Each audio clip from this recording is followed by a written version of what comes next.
Hello, everybody. We are back, and we did get in touch with Sheriff Richard Mack. He's on the phone with us right now, and you should be able to hear us. Can you hear us there, Sheriff? Michael, I think I can hear you okay. Thanks. All right, I hear you perfect as well. Thank you. Thank you for joining us. Just to let people know, the sheriff is working on, there's an incident that's ongoing. And so that's part of why he was delayed in reaching us. And I do understand if things get a little more active there, we may lose you. So I do understand. You with me, Sheriff? Yeah, thank you. Appreciate that. Okay. So, Sheriff, a couple things. For people who are not familiar with you, can you tell us a little bit about your background? I always like to hear it from the horse's mouth directly. Well, yeah, that's quite a story in and of itself. But I grew up the son of an FBI agent, and I tried to get in the FBI.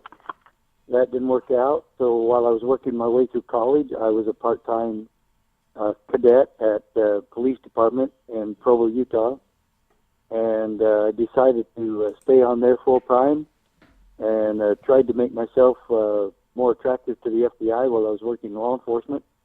Then I decided to stay there. I really loved the department. I loved the work, and I did a stint as an undercover narcotics agent back in 1982. My career really shot up after that. I was promoted to school resource officer, and then after that, corporal, front desk sergeant, detective, patrol sergeant, public relations officer, and then after that, in 1988, I moved home to Arizona and ran for sheriff and was elected twice. And in 1994, I started a movement to fight the Brady Bill. The Brady Bill is the first law in history where the federal government and the president attempted to commandeer sheriffs across the country for federal bidding to enforce the Brady handgun control law. And I said, there's two things wrong with the Brady Bill. One, it's gun control, and I took an oath to oppose gun control when I said I would uphold and defend the Constitution. Second, the federal government doesn't have any authority or power to tell your sheriff what to do. Your sheriff does not work for the federal government. He does not take orders from Congress or the president. He works for the people of his respective county. And 6 other sheriffs joined me in that lawsuit. We went all the way to the United States Supreme Court, and we won. After that, I lost my third bid to be sheriff. And after that, I went on the lecture circuit. I wrote 8 books. And now I'm a high school teacher, and I'm an activist for freedom, and I chair the Neighborhood Alliance PAC, which is trying to get the nation to focus on arming our schools with teachers, with volunteers, former special ops, and former military people, former cops. It doesn't matter. We need to arm our schools, and that's what I'm about now. All right. And thank you for that summary and catching us up with what's been going on. You've had quite the life, very much an active supporter of the Second Amendment, and we thank you for that, and protecting our rights. I know that you have a very absolute position on the Second Amendment, that the government cannot tell us we cannot defend ourselves, our homes, and our families. And I applaud that. I agree with you on that. I do want to talk about the Neighborhood Alliance PAC in just a moment. But one of the things that I've been talking about, and I'm a major advocate of the Second Amendment as well, and I'm very much against these red flag laws. I'm not sure, did you see or have you read about the Senate Judiciary hearing on a national red flag law? Well, there's been so many going on in states. I'm not sure which one that one is, but there's so many attempts. And as you probably know, there's 22,000 gun control laws in our country, 99% of them unconstitutional. Congress has no authority whatsoever to regulate the Second Amendment or to regulate that which is guaranteed in the Bill of Rights. So it never ceases to amaze me how unconstitutional our own Congress is.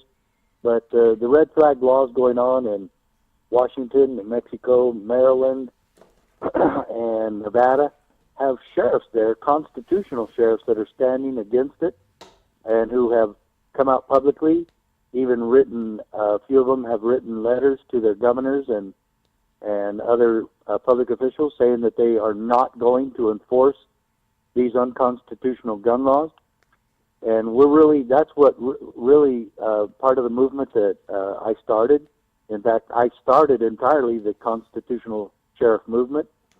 And we need more constitutional peace officers and sheriffs in this country to do just that, because we have legislatures throughout the country, our own federal Congress and our state legislatures as well, who simply refuse to follow the Constitution, not just regarding the Second Amendment, but many other issues as well, but primarily the Second Amendment. And so which one you're talking about right now, I'm sure I've heard of it, but I cannot put my finger on the precise one you're mentioning. Not a problem. Many of them they all have the same core ideology with different additions to it or subtractions. Essentially, we're talking about the ability of an individual or law enforcement to say someone is a danger to themselves and or their community, and because of that, to receive a warrant to take their property, and as a consequence, to take the children out of the home since it's too dangerous, even though no crime has ever been committed. That's the core of all red flag legislation. Yes, I did hear about that one. Yes, I absolutely did. And it's just frightening to see legislators who have no clue what they're talking about actually put law enforcement in that position. And another thing that's very difficult, if not impossible, and in some states illegal, for law enforcement to access mental history records.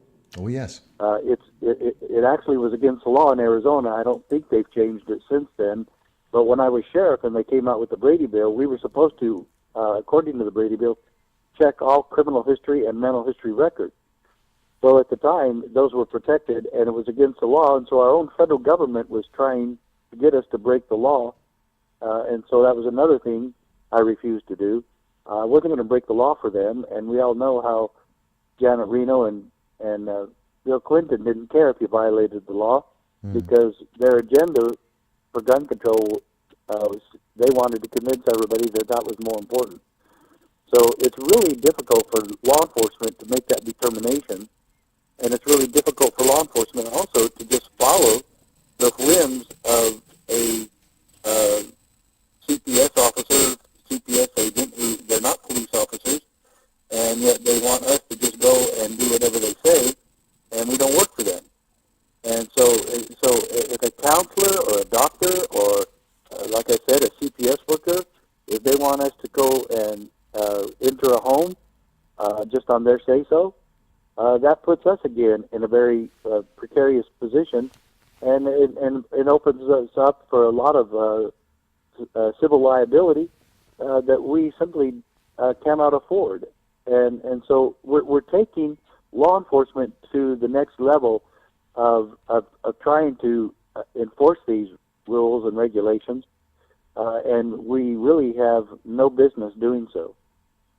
Let me ask you, Sheriff Mack, in your knowledgeable experience, and especially with your work with the Constitutional Sheriffs and Peace Officers Association, which has helped to put well over 120 counties across the country fighting against these kinds of unconstitutional laws for gun restrictions. Let me ask you, especially in reference to the red flag legislation, one of my arguments against it is that this is a violation of the Eighth Amendment. It's a violation of the cruel and unusual punishment. What do you think? Well, the Eighth Amendment, I think, is one of the most forgotten and ignored amendments in the entire Constitution.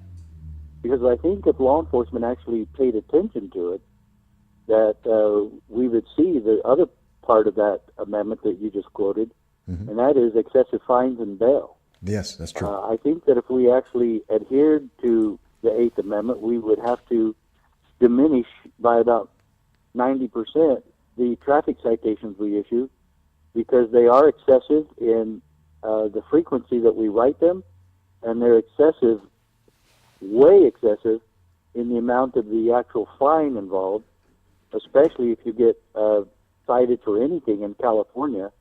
You're looking at on the average, the average ticket in California is about $700.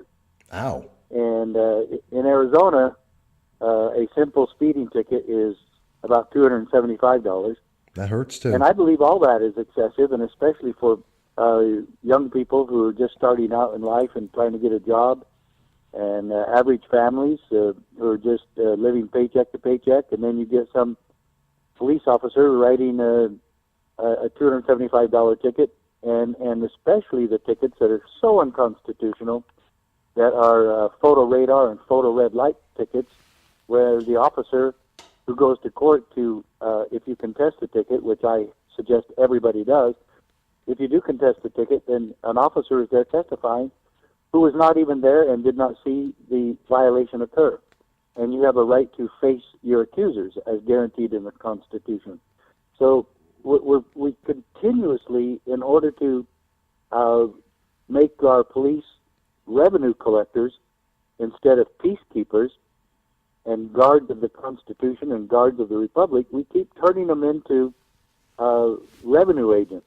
And that's one of the things that actually motivated me to run for sheriff, because I was so sick and tired of being in an apartment that everything was numbers oriented instead of people oriented and freedom oriented. And that's really where we're at today.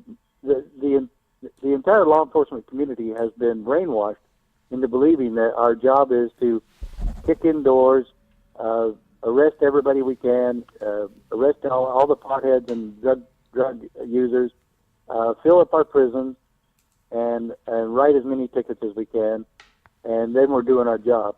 We're supposed to be service-oriented. We are here to protect and serve, and we're here to serve the people, not be their taskmasters and tax collectors, but we're here to really serve them and protect their individual liberties. And we just have gotten so far away from that, and that's why I hope that all your listeners will get involved with us at the CSPOA, because I'm telling you, the sheriffs that are standing right now are doing so because they have heard from their constituents, and the constituents know what we're doing at the CSPOA. And so, yes, I highly encourage you and all your listeners to become members of the CSPOA, and you can do that at CSPOA.org. Stands for Constitutional Sheriffs Peace Officers Association, CSPOA.org. Okay. And I'm glad that you brought that up, and I do have it on the screen, and we'll be talking a little bit more about that in just a moment. I also, while we have you, and since it is something that you did just start, and it's kind of an offshoot of what you had done in the past, which is the Neighborhood Alliance PAC. Now, you have a very unique perspective as a former member of law enforcement, a current high school teacher. There's obviously a big discussion throughout the nation about how to best protect children.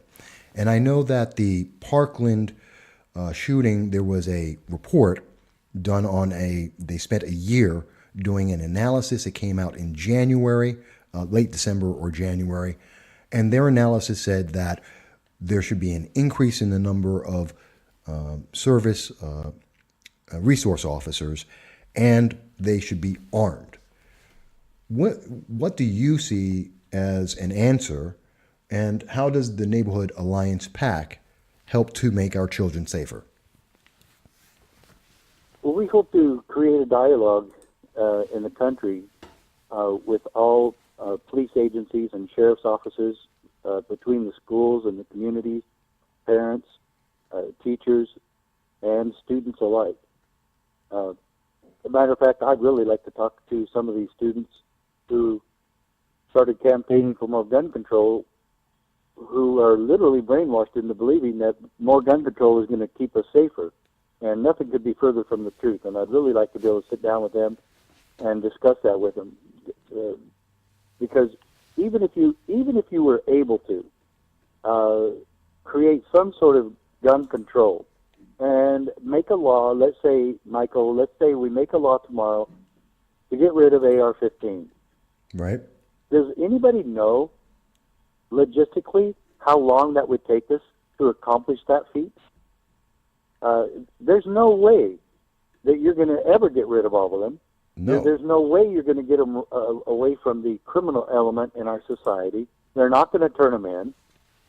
For police or police agencies to pretend to the public, or for politicians to pretend to the public that we can go out door to door and confiscate these weapons so that everybody's going to be safer. You're looking at, even if you could do any of that, you're looking 2 to 5 years to even get it started. And then in the meantime, are we going to be preventing or decreasing the amount of shootings we're having in public places, and specifically our schools? That it's not an immediate solution. It's not going to take effect immediately. There's no way it can decrease shootings. And then what if they got rid of all assault rifles, that they call it? Okay, so then let's say only pistols can be used for any of these types of shootings. You're going to still have the shootings.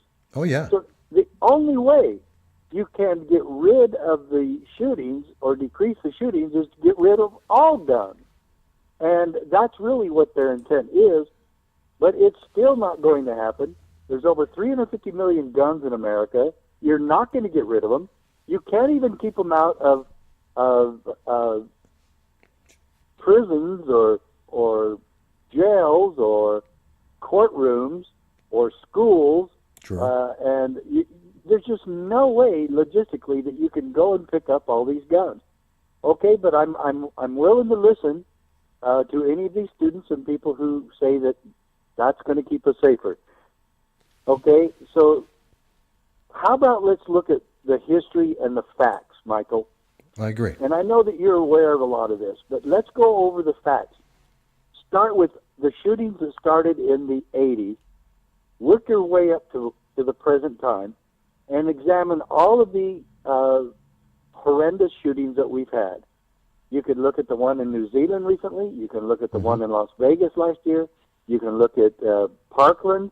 You can look at Sandy Hook in Connecticut. You can look at Columbine in Denver. You can just look at all of them. Every single time, it produced 4 results from the shooter, from this heinous, coward nutcase. In every case, that's what they are. Yes. Especially cowards. Yes. That they know they're going to be shooting at people who cannot defend themselves. Every single time, 4 things happen. As soon as they hear that the police are there or a citizen is there with a gun, as soon as they see or hear that somebody's coming after them with a gun, they either shoot themselves, engage the police or the citizen and get shot and usually killed. They either run away or they give up. Those 4 things happen immediately. So then we have to examine how long does it take our police to respond to any of those shooting incidents. And that, my friend, is the horrible statistic. It's 5 to 10 minutes. By the time they actually engage the shooter, it's about 12 to 15 minutes. And so this is really a horrible scenario to deal with when you determine how many people can die in those 10 surprised that a lot more people were not killed in these incidents. No, Because you know the rate, how fast people can pull a trigger, or if it's an automatic, it's even worse. So this is the thing. What do we, as a community, as law enforcement, as politicians, what should we be looking at? Look at the evidence, look at the facts, look at each scenario and see what motivates the shooter to stop. And every single time, it's somebody with a gun. So how do we decrease that 10-minute time frame before the police actually get engaged with the suspect? We have somebody there that already has access to a weapon. That, my friends, is the reason we have Neighborhood Alliance PAC, because we want to tell everybody the truth. We want to increase the number of, decrease the number of people assaulted and killed and wounded. And if we respond immediately within the school or within the building where it's happening, we can decrease by 90% the people who die at such incidents. And can you just imagine a suspect being surprised by 4 or 5 teachers surrounding him or confronting him with a weapon? And I'm telling you, I don't want to ever be a part of something like that, because I watch students get shot, and what we're telling them, instead of somebody defending their lives and stopping the carnage, is we tell them to hide in the room in a corner. Yeah. And if the suspect is allowed in there, he shoots everybody in the corner. I know. And I don't want to face that anymore. I don't think it's proper. I don't think it's going to help one iota. But I can tell you, if you look at the history of all of this and the facts, you have to increase the speed at which somebody confronts the suspect with a gun.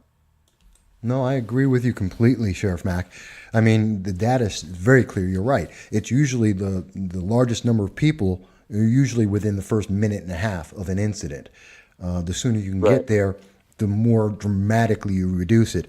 Looking at Texas, when there was the church shooting and the gun instructor confronted that shooter with his own AR-15, that ended that incident instantly. And we see that repeatedly. And that's probably why Parkland has armed officers now patrolling, and their recommendation was for the rest of the state to follow suit. So I agree with you completely. We only have now one other thing. People have been. This subject is not all that new. Our PAC is new, and that we want to really press this issue across the country. So people have been wanting to know how they can help with this, and just go to our website, Neighborhood Alliance PAC. That's PAC. So neighborhoodalliancepac.com, and make a donation. Get on our mailing list. Get involved in this. Go to your local schools. Go to your local legislatures, and get involved in making sure that we can change the law where this isn't allowed at this point. And let's try a real effective self-defense methodology that's going to save the lives of our children. No, I agree I with mean, there's been 4 or 5 of these incidents where a citizen actually confronted the suspect and put an end to a lot of the killing. It's happened even in a church where an off-duty female officer did it. Then it was done at a school before where a teacher ran out to his car and got a gun. Yeah. Imagine how many students, and I believe that was Alabama, imagine how many students are being killed while he's chasing down his gun outside. And I'll add something else too, Michael. Sure. I don't really want to carry a gun at school. I carried a gun for 20 years. I don't mind carrying a gun, but I really don't want to have one on my person in the school. They're bulky. They're difficult to conceal. They get in the way. I don't want to have a student try to take one away from me. But I do want to have one that is very handy and in a very strategic location. And all the teachers who are trained must have access immediately to a weapon that is strategically placed within the school where nobody knows it's there except for us. The principal, the assistant principal, and those of us who are trained to defend the school and the kids, we're the only ones that are going to know where the gun is. And even if somebody found where the gun was, it would be locked up and secured to the point where only we can access it. And I like the locks and those that respond to your fingerprint or immediately are opened by the person who is allowed to open it. So I say let's do it that way. If somebody wants to carry it on their person, I'm not against that. If a teacher doesn't want to do this and doesn't want to be trained to defend the kids, that's fine too. But nobody's going to be forced to do it. But there's plenty of people who've been in the military, several, of course, teachers who've been in law enforcement or have been trained in firearms, or people who really want to do this and want to be trained. There's no magic in police academies or other facilities that train police. You know what? We're all citizens, and we teach citizens how to do this. And there's nothing wrong with teaching public officials and teachers how to do this and to be ready, to be prepared, and let everyone know we are not a gun-free zone. If you come here, we will shoot back. No, I think that's an important message, and I do agree with you on all of those aspects. I think it's very important that we have to take it. We've, as you mentioned, over 22,000 gun laws exist. We've been doing the same process for the last 40 years after each of these incidents, and we had another 128 additional laws added just in the last year, and none of them are working. Let's try a new approach, and I think you have a very good answer there. I know we're out of time, and I know you're working on something, so I do thank you for breaking up that incident, the situation you have ongoing, and I hope it works out well for you. But I do want to thank you. Well, thanks. Go ahead. I really appreciate being on with you, Michael. Sorry it was late, but thank you so much, and let's do it again. And again, let me give that website out. It's neighborhoodalliancepac.com. neighborhoodalliancepac.com. Absolutely. I've also got it on the screen, and I'll include it in the notes. And we look forward to speaking with you again soon, hopefully on much better news. Say we're defeated, but we'll definitely be in touch again. Okay? All right. Well, thanks, Michael. See you soon. All right. Thank you. Bye-bye. Bye-bye. All right, folks. And that was Sheriff Richard Mack talking about his work with the Neighborhood Alliance PAC, talking about his efforts and what he's seeing in the schools and how best to protect our children, how best to protect our rights, and to protect the Second Amendment, as well as the Eighth Amendment, and how all these things are all interconnected. And that's important. So I'm glad we had a chance. I know it was a little bit later than we expected, and I know he's working on a project as we were speaking, but I'm glad we had the chance to talk to him.